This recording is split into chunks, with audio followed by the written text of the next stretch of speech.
Hello students, welcome to my YouTube channel Textbook Classes, and this video, as you know, third part of chapter 9 and second part में हमने question 8 तक solve किया था. यहाँ से हम क्वेश्चन 9 देखेंगे. So here is your 9th question. The angle of elevation to the top of a building from the foot of a tower is 30 degree. क्या दिया हुआ है? एक एलिवेशन एंगल दिया हमें कितना 30 डिग्री. किसके किसके बीच बन रहा है? तो क्या है? Top of a building from the foot of a tower. Tower के फुट से बिल्डिंग के टॉप पे कितना बन रहा है? 30 डिग्री एंगल. आगे लिखा है and the angle of elevation. फिर से एक एंगल ऑफ एलिवेशन बना रहा है. ये कहाँ से? To the top of a tower from the foot of the building. देखो पहले क्या कर रहा था, एक इससे हमें समझ में आ गया कि एक टावर है हमारे पास और एक बिल्डिंग है. एक टावर है और एक बिल्डिंग है. ठीक है, तो अब क्या कह रहा है? पहले एक टावर के फुट से बिल्डिंग के टॉप में एंगल बन रहा है और एक बिल्डिंग के फुट से टावर के टॉप में एंगल बन रहा है. ठीक है, एक 30 डिग्री एक 60 डिग्री. हमें क्या रहा है कि टावर की हाइट दी है 50 मीटर, तो हमें बिल्डिंग की हाइट निकालना है. तो सबसे पहले हम डायग्राम बना लेते हैं. देखो मान लेते हैं क्या, बिल्डिंग ए बी, ठीक है, और टावर पी क्यू. आपको विजिबल है? हाँ, टावर पी क्यू. दो चीज़ें हमने मान ली. क्या क्या? एक टावर पी क्यू और एक बिल्डिंग ए बी. अब सबसे पहले क्या बोला है? Angle of elevation. कहाँ से? Angle of elevation to the top of a building from the foot of a tower. देखो बिल्डिंग के टॉप से टावर के फुट तक, बिल्डिंग के टॉप से टावर के फुट तक कितना एंगल ऑफ एलिवेशन बन रहा है? 30 डिग्री. कितना? 30 डिग्री. ये एंगल बनेगा 30 डिग्री. ठीक, देन क्या बोल रहा है? And the angle of elevation to the top of a tower from the foot of the building. अब बिल्डिंग के फुट से टावर के टॉप तक, बिल्डिंग के फुट से टावर के टॉप तक कितना एंगल बन रहा है?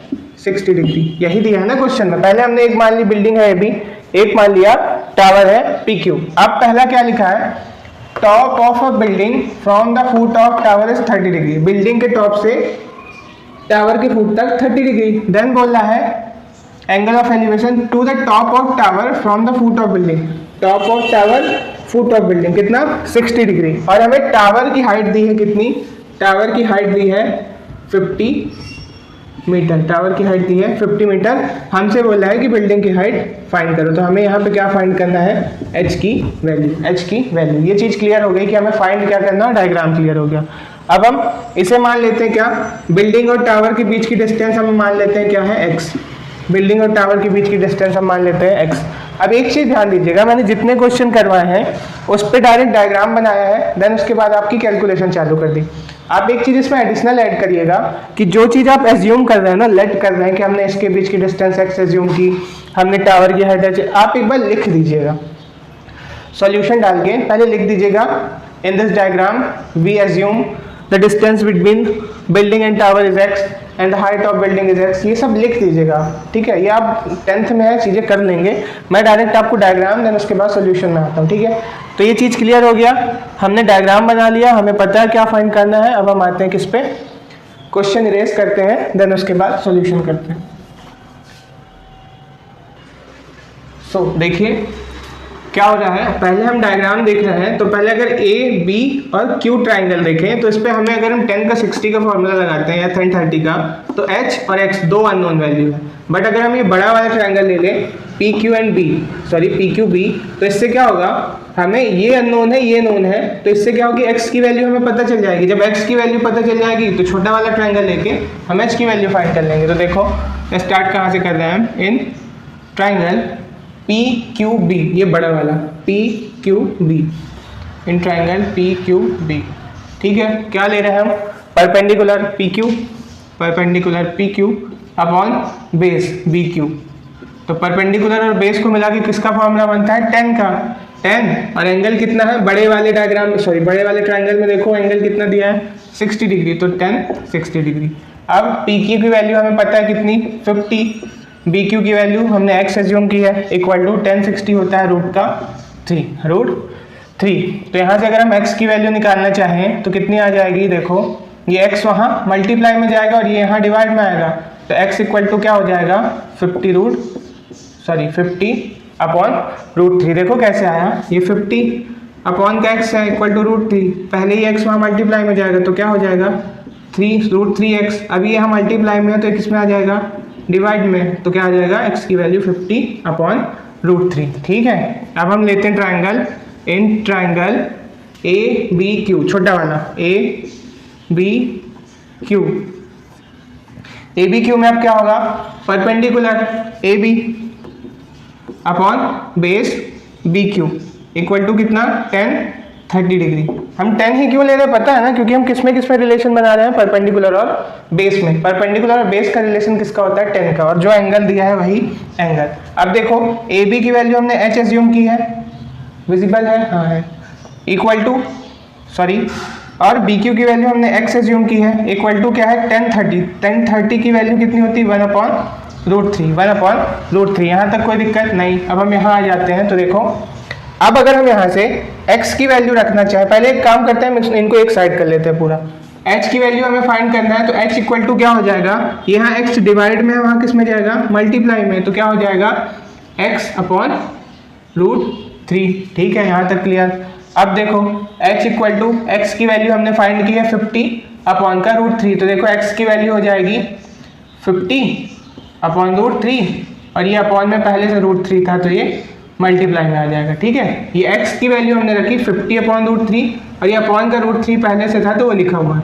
अब हमें पता है कि √3 और √3 कितना हो जाएगा 3, तो आंसर क्या आएगा हमारा 50√3, या आप इसी को चाहो तो लिख सकते हो 16/2/3 metre, that is your answer. तो आप लिख दोगे, so the height of building is 16/2/3 metre, that is your answer. Clear. पहले हमने छोटा वाला लिया ट्राइंगल, बड़ा वाला, उसके बाद हमने छोटा वाला ट्राइंगल लिया, सिंपली सॉल्व किया, आंसर हमारा आ गया। आई होप आपको ये क्वेश्चन समझ में आ गया होगा। नहीं समझ में आया हो तो एक बार वीडियो बैक करके फिर से देख लीजिएगा, दोबारा से समझ में आ जाएगा। इसे नोट डाउन करिए, फिर हम आते हैं क्वेश्चन नंबर 10 में। ठीक है,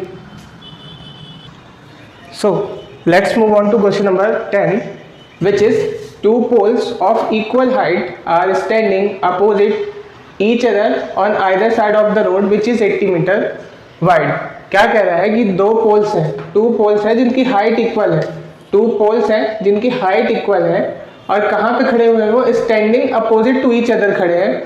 किसके अपोजिट खड़े हैं, बीच में एक रोड है जिसकी विड्थ कितनी है 80 मीटर। कह रहा है कि दो पोल्स हैं, वो एक रोड के अपोजिट पे खड़े हुए हैं जिनकी विड्थ कितनी है रोड की 80 मीटर। ठीक है, from a point between them on the road the angle of elevation of the top of poles are 60 degree and 30 degree respectively. कह रहा है कि कहीं पे उस रोड पे एक पॉइंट है जिससे पोल का एंगल ऑफ एलिवेशन 30 है और 60 है। कितना है 30 एंड 60। तो कह रहा है find the height of the pole, मतलब हमें पोल की हाइट फाइंड करनी है।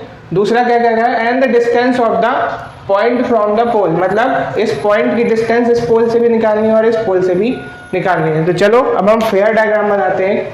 देखिए क्या कह रहा है, दो पोल्स हैं इक्वल हाइट के। कितने हाइट के, इक्वल हाइट के। इसको मान लेते हैं RS, इसको मान लेते हैं PQ। और ये जो आप बना रहे हो ना कि हमने ये PQ पोल बनाया, RS पोल बनाया, यही आपको लिखना है। ठीक है, मैंने टेढ़ा बना दिया डायग्राम। ये हो गया PQ, या ये हो गया PQ, ये हो गया RS। ठीक है, और ये बीच में रोड है जो कि कितने मीटर की है 80 मीटर की। कितने मीटर की है 80 मीटर की ये रोड है। ठीक है, इसकी विड्थ कितनी है रोड की 80 मीटर, और ये ऐसा है, ये रोड है मान लो, तो इसकी विड्थ कितनी है 80 मीटर, और एक पोल यहाँ पे लगा हुआ है, एक पोल यहाँ पे लगा हुआ है। समझ गया ना।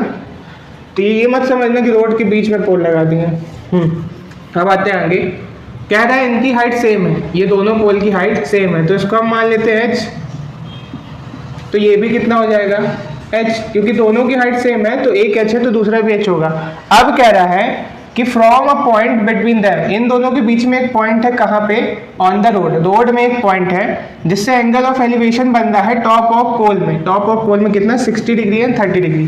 तो हम यहाँ पे कहीं भी एक पॉइंट मान लेते हैं और उससे एक बार बन रहा है कितना 60 डिग्री और कितना बन रहा है 30 डिग्री, कितना बन रहा है 30 डिग्री। एंगल ऑफ एलिवेशन एक पॉइंट मान लिया हमने, वहां से बन रहा है 30 डिग्री एंड 60 डिग्री। इस पॉइंट को हम मान लेते हैं पी क्यू आर एस, तो इसको मान लेते हैं टी, इसको मान लेते हैं टी। ठीक है, इतना दिया था किसमें, हमारे क्वेश्चन में। अब हमें फाइंड क्या करके दिखाना है, ये एच फाइंड करके दिखाना है सबसे पहले तो, दूसरा इन दोनों के बीच की डिस्टेंस फाइंड करनी है और इन दोनों के बीच की डिस्टेंस फाइंड करनी है। तो हम एक काम करते हैं, इसको एज्यूम कर लेते हैं एक्स, ये डिस्टेंस हम क्या मान लेते हैं एक्स, मतलब पहले पोल से इस पॉइंट के बीच की डिस्टेंस हमने एक्स एज्यूम कर ली। तो ये क्या हो जाएगी आप बता सकते हो, पूरा 80 मीटर था, उस पे से हमने इसको एज्यूम कर लिया x, तो ये क्या बचेगा 80 माइनस एक्स बचेगा। आप कहोगे सर कैसे, देखो ये पूरा 80 है, इस पे से हमने x माइनस कर दिया तो ये डिस्टेंस क्या बचेगी 80 माइनस एक्स। ये पूरा 80 था, हमने इसमें से इसको x एज्यूम करके माइनस कर दिया तो ये डिस्टेंस 80 माइनस एक्स बचेगी। इजली है, सही है ना, समझ में आ गया। ठीक है, तो अब हमें क्या क्या फाइंड करना है, यहाँ से h फाइंड करना है, x फाइंड करना है और 80 माइनस एक्स फाइंड करके दिखाना है। ठीक है, मतलब ये डिस्टेंस एंड ये डिस्टेंस सारी चीजें हमें फाइंड करके दिखानी है। तो थोड़ा सा क्वेश्चन कैलकुलेटिव हो जाएगा, तो ध्यान से समझिएगा। मैं सबसे पहले इरेज कर देता हूँ उसको, क्वेश्चन को। स्टार्ट करते हैं हम। देखिए पहले हम सबसे पहले क्या ले लेते हैं, ट्रायंगल। अभी देखो यहाँ पे हमने डायग्राम बना लिया ना, अब आपको एग्जाम में क्या करके आना है, जितनी चीजें आपने की है ना, जैसे इसको x माना, इसको 80 माइनस एक्स माना, इसको h माना, देन इसके बाद पोल क्या है RS, एक पोल है PQ, इनके बीच की t, ये सारी चीजें आपको लिखनी है। ठीक है, नंबर कोई नहीं काटेंगे बट इफेक्टिव लगता है थोड़ा सा। ठीक, चलो हम डायरेक्ट आते हैं इन ट्रायंगल RST ट्रायंगल में क्या करें हम, देखो perpendicular means RS upon ST, ये TS, RS अपॉन TS, क्या लगाया हमने 10 का फॉर्मूला, परपेंडिकुलर अपॉन बेस, तो ये किसके इक्वल होगा 10 60 के। ठीक है, RS को हमने क्या एज्यूम किया है H अपॉन TS को क्या एज्यूम किया है X, इक्वल टू इसका वैल्यू क्या होती है √3। तो यहाँ से हमें H की वैल्यू क्या मिल जाएगी x √3, ये x यहाँ डिवाइड में वहाँ मल्टीप्लाई में जाएगा, तो H की वैल्यू हमें इक्वेशन के फॉर्म में मिली x √3।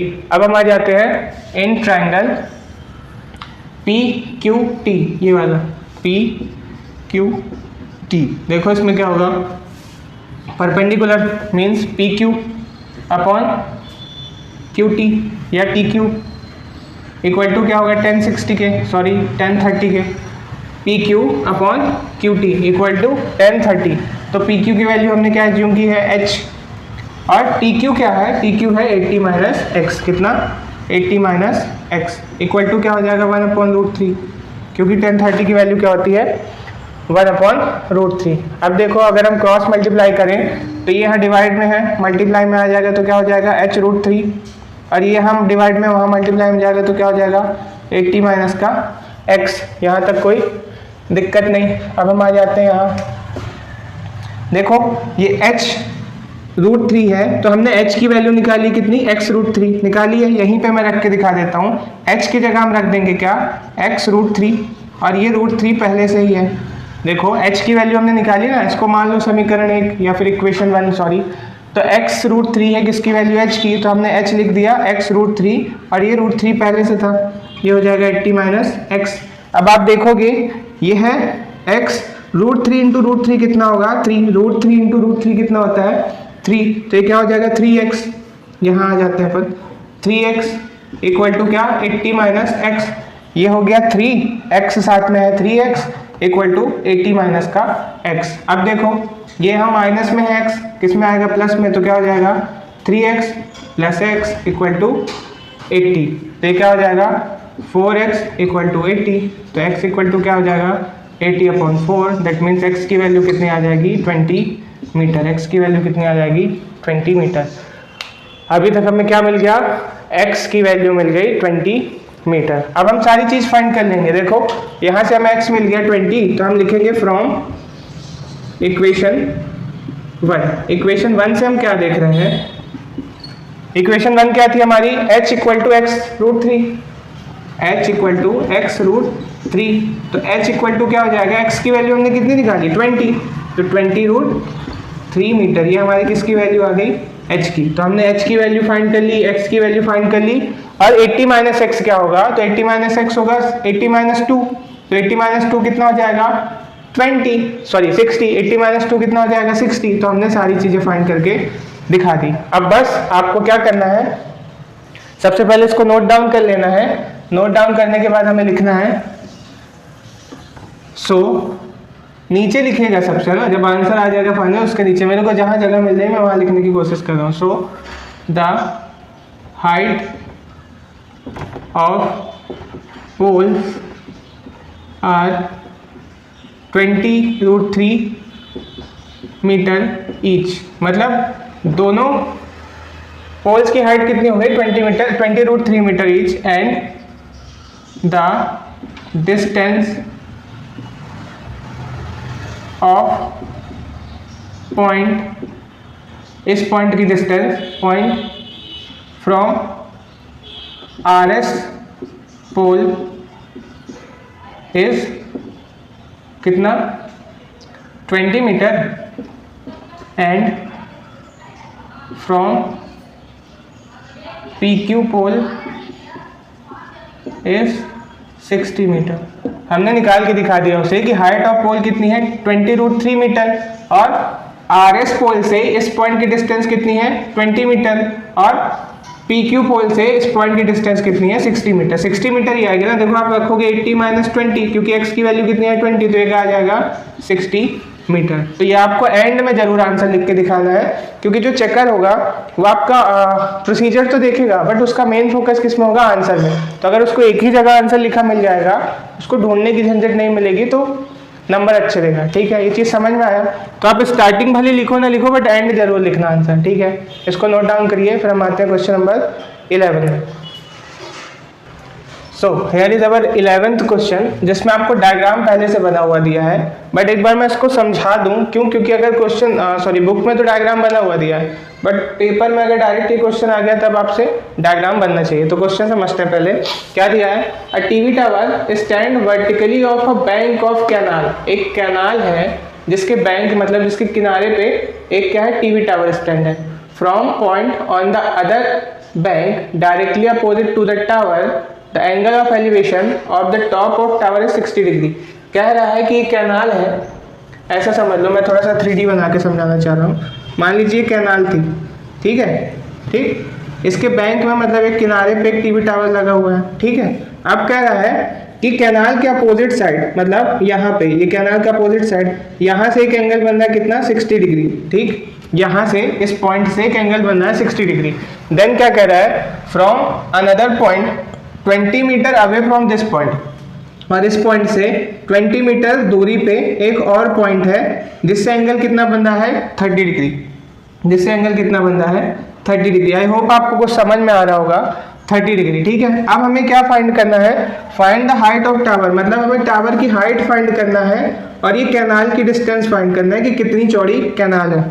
बोला ना विड्थ ऑफ कैनाल, मतलब कैनाल की चौड़ाई हमें ज्ञात करनी है। तो आपको ये समझ में आ गया होगा कि ये है कैनाल की चौड़ाई, कैनाल की विड्थ, और ये है टावर की हाइट। डायग्राम आपके सामने है, ये डिस्टेंस दी है 20 मीटर, इस पॉइंट से लेके इस पॉइंट की डिस्टेंस है 20 मीटर। यहाँ से यहाँ तक की डिस्टेंस हम एज्यूम कर लेते हैं x, और हाइट को हम एज्यूम कर लेते हैं h। तो अब हमें क्या फाइंड करना है, h एंड x, ये दोनों चीज़ें हमें फाइंड करनी है। तो क्वेश्चन का काम यहाँ से खत्म हो गया। अब हम आते हैं सोल्यूशन पे।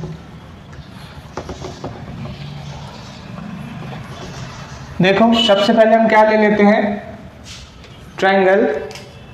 आप ये सब लिख लीजिएगा, मैं बार बार बोल रहा हूँ। In triangle ABC, triangle ABC में आप क्या देख पा रहे होगे कि AB upon BC means perpendicular upon base. किसका फॉर्मूला होता है, 10 का, और 10 किसका 60, क्यों, क्योंकि 60 डिग्री एंगल दिया हुआ है। अब देखो AB को हमने h एज्यूम किया है और BC को x एज्यूम किया है। 60 की वैल्यू होती है √3, तो यहाँ से मल्टीप्लाई में जाएगा तो क्या हो जाएगा, h इक्वल टू x √3।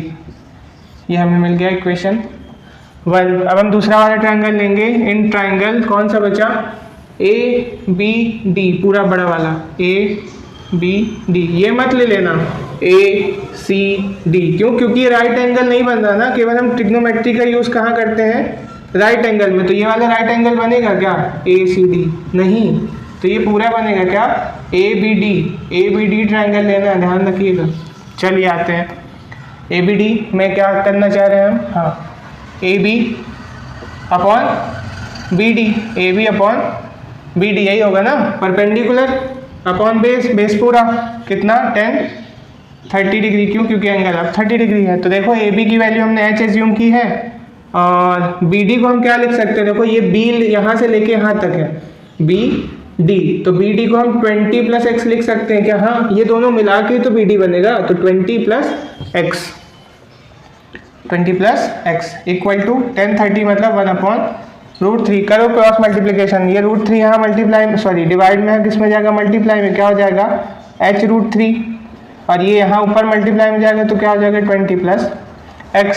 अब h की वैल्यू हम निकाल चुके हैं, कितनी है, x√3, तो h की जगह क्या रख देंगे, x√3, और ये √3 पहले से था, इक्वल टू 20 + x। आ जाओ यहाँ आएंगे तो देखो √3 × √3 कितना होता है 3, और x की जगह x इक्वल टू 20 + x। अब ये 3, सॉरी ये x यहाँ प्लस में है, वहाँ किस में ले आए, माइनस में, तो क्या हो जाएगा 3x - x इक्वल टू 20, तो क्या हो जाएगा 2x इक्वल टू 20, तो x इक्वल टू कितना हो जाएगा 10 मीटर, x इक्वल टू कितना हो जाएगा 10 मीटर। तो हमें x तो मिल गया, अब हमें क्या फाइंड करना है, h भी तो फाइंड करना है। तो h फाइंड करने के लिए हम क्या करेंगे, फ्रॉम इक्वेशन 1 में हम x की वैल्यू रख देंगे, तो क्या है देखो h इक्वल टू x√3 है इक्वेशन 1, तो h इक्वल टू क्या हो जाएगा, x की वैल्यू कितनी निकाली हमने 10√3 मीटर। तो हमें h और x दोनों की वैल्यू फाइंड हो गई, h और x दोनों की वैल्यू फाइंड हो गई, ठीक है। और यही हम लिख देंगे आंसर में। सो सबसे नीचे आंसर लिखिएगा, हाँ, मेरे को जहाँ जगह मिले मैं वहाँ लिख रहा हूँ। So the height of tower is, कितना आया, h equal to 10√3 metre, and the width of canal is 10 metre. That is our answer. जो दो चीज़ हमें पूछा है वो दो चीज़ हम उसको लिख के दिखा देंगे कि ये दोनों हमने निकाल के आपको दिखा दिया। आई होप आपको समझ में आ गया होगा, ना समझ में आए तो बैक करके वीडियो फिर से देख लीजिएगा। मिलते हैं हम नेक्स्ट क्वेश्चन पे, जो कि है क्वेश्चन नंबर 12। इसी वीडियो में सॉल्व करेंगे, नेक्स्ट वीडियो में नहीं। So our 12th question is here, from the 7 metre high building the angle of elevation of the top of a cable tower is 60 degree and the angle of depression of its foot is 45 degree. Determine the height of tower. इससे हमें समझ में आया कि एक building है, एक tower है, ठीक है। एक बार एंगल ऑफ एलिवेशन बन रहा है 60 डिग्री का, और एक बार एंगल ऑफ डिप्रेशन बन रहा है 45 डिग्री का। तो देखो हम इसे सॉल्व कैसे करेंगे। एक बिल्डिंग है, ठीक है, इसको कुछ भी नाम दे दो आप, PQ दे दो, AB दे दो, कुछ भी दे दो, AB, ठीक है। और एक केबल टावर है, ठीक है, इसको नाम दे दो ABCD, ठीक। तो कह रहा है सबसे पहले कि बिल्डिंग के टॉप से, लिखा है ना, from the 7 metre high building the angle of elevation of the top of a cable tower. Building के टॉप से केबल के टॉप का कितना 60 डिग्री एंगल बन रहा है। कितना बन रहा है 60 डिग्री एंगल। विजिबल है ऊपर तक, हाँ विजिबल है, ठीक है। कह रहा है from the 7 metre high building the angle of elevation top of a cable tower is 60 degree. तो अब ये देखो, बताओ यहाँ हमें क्या चाहिए होगा, एक प्लेन चाहिए होगा, तब तो एंगल बनेगा। तो हम इमेजिनरी लाइन बना देते हैं 60 डिग्री, ठीक है। देन क्या बोला है, the angle of depression of its foot, और इसके फुट से, किसके टावर के फुट से एंगल ऑफ डिप्रेशन कितना बन रहा है, एंगल ऑफ डिप्रेशन बन रहा है 45 डिग्री, 45 डिग्री। तो ये क्या हो जाएगा 45 डिग्री, ठीक है ना। जब स्टार्टिंग में पढ़ा था हमने, तब देखा था कि एंगल किसके किसके बीच बनता है, हमेशा हॉरिजॉन्टल लाइन और एक लाइन ऑफ साइड जो होती है, तो यहाँ पे हॉरिजॉन्टल लाइन हमने एज्यूम कर ली, इसलिए इसे इमेजिनरी खींची हमने, ठीक है। अब ये ए बी सी डी हो गया, तो इसको ई एज्यूम कर लेते हैं या ई नाम दे देते हैं, ठीक है। अब हमें क्या फाइंड करना है, determine the height of tower, हमें हाइट ऑफ टावर फाइंड करके उसको दिखाना है। सबसे पहले हमें बिल्डिंग की हाइट दी थी क्या, ए बी, हाँ 7 मीटर दिया था ये।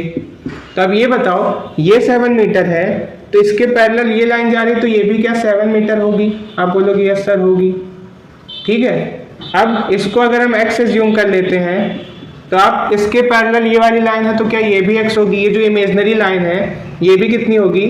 x होगी ना। ये पूरी विड्थ कितनी होगी? x, यहाँ से लेके हर जगह, यहाँ भी मैं नापूँ तो x होगा, यहाँ भी नापूँ तो x होगा, यहाँ भी नापूँ तो x होगा। ये 7 है, यहाँ भी अगर मैं मेजर करूँ तो 7 होगा, यहाँ भी मेजर करूँ तो 7 होगा, और यहाँ भी मेजर करूँ तो 7 होगा। अब सबसे पहले हम क्या करते हैं, इस पूरी हाइट को हम क्या कर लेते हैं, h एज्यूम कर लेते हैं क्या, और यही हमें फाइंड करनी है, टावर की हाइट फाइंड करनी है। तो टावर की हाइट को हमने क्या एज्यूम कर लिया, h। तो अब बताओ, ये पूरा h है, आपको दिख रहा होगा ये पूरा h है, ये 7 है, तो इसको क्या मैं h माइनस एक्स लिख सकता हूँ, h माइनस एक्स लिख सकता हूँ इतनी डिस्टेंस को। आप बोलोगे यस सर ये पूरा h है, ये 7 है, तो h में से 7 गया तो h minus 7, sorry h minus 7, कितना, h माइनस 7, ठीक है। ये डायग्राम हमारा क्लियर, हमें क्या फाइंड करना है वो क्लियर। अब हम आते हैं सीधे सॉल्यूशन पे, तो मैं इसको इरेज कर देता हूँ जल्दी से। देखो सॉल्यूशन में आप ये सब लिख दीजिएगा क्या क्या है। ए बी एक टावर है, सॉरी ए बी एक बिल्डिंग है, सी डी एक टावर है, इसको हमने एज्यूम किया एज्यूम किया। हम डायरेक्ट आते हैं सॉल्यूशन पे। तो सबसे पहले हम क्या ले लेते हैं, ट्राइंगल ये वाला ले लेते हैं, डी ई ए, ठीक है। डी ई ए क्यों ले रहे हैं, क्योंकि हमें पता है ये एक्स है और ये 7 है, ये 7 है ये वाला और ये x है। अगर मैं उल्टा करके इसको बना के दिखाऊँ आपको, तो कुछ इस तरह डायग्राम बन रहा होगा।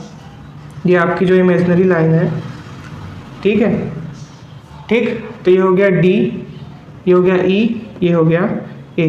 ये दिया है 45 डिग्री, ये है x और ये है 7, ठीक है ना। d 7 दिया है, a x दिया है, तो हम इसमें क्या लगा देंगे, in triangle d e a, इस पे लगाएंगे तो क्या हो जाएगा, देखो डी ई, या यहाँ देख लो डी ई अपॉन ए ई, या यहाँ देख लो तो ए ई क्या लगेगा, 10 का फॉर्मूला 10 और एंगल कितना 45, क्योंकि हमें गिवन है। अब डी ई की वैल्यू चाहे यहाँ देख लो चाहे यहाँ देख लो कितनी है 7, अपॉन ए ई की वैल्यू कितनी होगी x, कहीं भी आएगा x इक्वल टू 10 45 होता है 1। ये डायग्राम को मैं सीधा करके यहाँ बना दिया हूँ आपको समझने के लिए, ठीक है। आई होप समझ में आ गया होगा। मैं इसको इरेज कर देता हूँ। तो देखो x वहाँ मल्टीप्लाई में जाएगा, तो x की वैल्यू कितनी आ जाएगी, 7 मीटर। x की वैल्यू हमें क्या मिल गई, 7 मीटर। तो आधा क्वेश्चन हमारा यहाँ सॉल्व हो गया कि x की वैल्यू आई 7 मीटर, ठीक है। अब हम आगे देखते हैं। अब हम कौन सा ट्राइंगल ले लेंगे, ये पूरा ये ऊपर 60 डिग्री वाला, ठीक है। तो इन ट्राइंगल क्या लेंगे, सी ई ए, इन ट्राइंगल सी ई ए। तो देखो सी ई ए में क्या होगा, सी अपॉन ए, सी ई अपॉन ए, ये देखो सी ई अपॉन ए, परपेंडिकुलर अपॉन बेस क्या होगा 10 किसका 60 डिग्री का, क्योंकि एंगल दिया है 60। अब सी ई क्या है हमारे पास, h माइनस 7। h माइनस 7 कहाँ से आया, मैं पहले एक्सप्लेन कर चुका हूँ, h माइनस 7 अपॉन ए ई कितना, ए ई को हमने एज्यूम किया है x इक्वल टू 10 60 की वैल्यू होती है √3। अब हमें पता है कि h माइनस 7 तो है, x की वैल्यू कितनी आई हमारे पास 7, x की वैल्यू 7 आई थी ना यहाँ से, तो x की वैल्यू हमने रख दी 7 इक्वल टू √3। अब आगे सॉल्व करेंगे अगर, तो क्या हो जाएगा, देखो 7 यहाँ मल्टीप्लाई में जाएगा, तो h माइनस 7 इक्वल टू 7√3, यहाँ तक आया हमारा, ठीक है। अब इसके बाद क्या करेंगे, देखो इसके बाद h, ये 7 यहाँ माइनस में, वहाँ किस में जाएगा प्लस में, तो क्या हो जाएगा 7√3 प्लस 7। अब ये सॉल्व होगा क्या, नहीं, तो इसको क्या करेंगे हम 7 कॉमन निकाल लेते हैं। तो 7 कॉमन, यहाँ से 7 कॉमन गया, क्या बचा √3, यहाँ से 7 पूरा चला गया, तो क्या बचा 1। तो h इक्वल टू 7√3 + 1 मीटर, ये है आपका फाइनल आंसर, क्योंकि हमें h ही तो फाइंड करके दिखाना था, तो h की वैल्यू हमने फाइंड कर दी, इसके आगे सॉल्व होगा नहीं है, ठीक है। और आंसर भी आपका बुक में यही दिया हुआ है, तो हम लिख देंगे so the height of cable tower, क्या दिया हुआ था, जो भी टावर दिया हो cable tower is 7√3+1 metre, final answer. ये हम लिख के दिखा देंगे, ठीक है। सिंपल क्वेश्चन था, थोड़ा सा डायग्राम इसमें समझने लायक था कि क्या हो रहा है, क्यों हो रहा है, और डिस्टेंस वगैरह। देन उसके बाद जब सॉल्व कर रहे थे तो आपको मैंने समझने के लिए इस ट्रायंगल को सीधा करके दिखा दिया था, ठीक है। तो इस वीडियो में हमने कितने क्वेश्चन कवर किए, 9, 10, 11, 12, 4 क्वेश्चन कवर किए। जो 3 क्वेश्चन बचे हैं वो नेक्स्ट वीडियो में मैं कवर करूँगा। इस सब को सॉल्व करिएगा, जहाँ नहीं समझ में आया कमेंट सेक्शन पे डाउट लिख के पूछ लीजिएगा, या जो भी हो आप बस पढ़िएगा, ठीक है। मिलते हैं नेक्स्ट वीडियो में, तब तक